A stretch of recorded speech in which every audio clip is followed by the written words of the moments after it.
अस्सलाम वालेकुम नाज़रीन, अवां ॾिसी रहिया आहियो HRJDO न्यूज़ ऐं अवां यहाँ वज़ीर उन्नड़ ख़बर शामिल कयूं था दिलदार चांडियो जी। सकरंड सिंध कल्चर फोरम पारां सकरंड मरहबा शादी हाल में सिंध जे सकाफ़ती मलह पहलवान जे अॻुवाण अज़ीम ख़ासकेली जे मान में हिकु बहितरीन प्रोग्राम मुनक़िद कयो वियो, जंहिंमें सकरंड सोशल समाजी सहाफ़िन ऐं ॿियनि तंज़ीमुनि पिण हिसो वरितो। हिननि मुतालबो कंदे चयो त मलह पहलवाननि जी सिंध हुकूमत सार लहे सरकारी नौकरियूं ॾिनियूं वञनि ऐं मलह पहलवान जे सिख्या लाइ आखड़ा खोलिया वञनि ऐं मलह हिकु सिंध जी क़ौमी रांदि आहे। जीअं क्रिकेट, वॉलीबॉल, फुटबॉल वांगुरु मलह पहलवाननि जी माली मदद कई वञे। प्रोग्राम सिंध कल्चर फोरम जे चेयरमैन सादिक लाखो, मलह पहलवान अज़ीम ख़ासकेली, सारंग मल्लाह, मोरडियो मीरबर, हुसैन बशकीरियो, अमजद खानज़ादा, राजा इरशाद कीरियो, हमीद आराइन, कुर्बान उमरानी, न्यास चांडियो ऐं ॿियनि पिण प्रोग्राम में शिरकत कई। मलह सिंध जी क़दीमी क़ौमी ऐं सकाफ़ती रांदि आहे, जेके रांदियुनि वारे खाते ख़बर न आहे छो पंहिंजे एजेंडा मां हटाए छॾियो आहे ऐं उन हवाले सां सिंध जा मल पहलवान निधन काई वारी ज़िंदगी गुज़ारे पिया आहिनि। केतिरा ई सिंध जे अंदरि मल पहलवान माज़ूर ऐं बीमार लॻा पिया आहिनि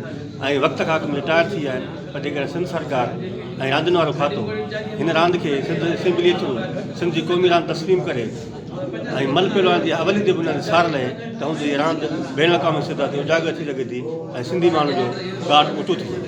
सब खां पहिरीं त मां सिंध कल्चर फोरम जे सदर सदीक लाखो साहब खे ऐं सिंध कल्चर फोरम जी पूरी टीम खे मुबारकबाद थो ॾियां जो हिन मल पहलवानी जे हवाले सां हिकिड़ी बैठक मुनक़िद कई, जेकी आहे जेका माण्हुनि खां विसरी वई आहे त पहलवानी छा आहे, मल छा आहे, जेकी आहे हालांकि ॿियनि सूबनि में हिन खे हाईलाइट कयो वेंदो आहे गवर्नमेंट जी तरफ़ां, पर असांजी बदकिस्मती आहे कि सिंध गवर्नमेंट हिन खे फॉलो नथी करे, पहलवाननि जी माना पज़ीराई नथी करे। जेकी आहे हीअ हिकिड़ी माना जेकी आहे असांजी बदकिस्मती आहे। जेकी आहे मां पंहिंजे सूबाई हुक्मराननि खे अपील कंदुसि, ख़ासि तौर ते जेको आहे स्पोर्ट जो मिनिस्टर आहे त हू मल पहलवान। वधीक ख़बरुनि जी अपडेट लाइ ॾिसंदा रहो HRJDO न्यूज़।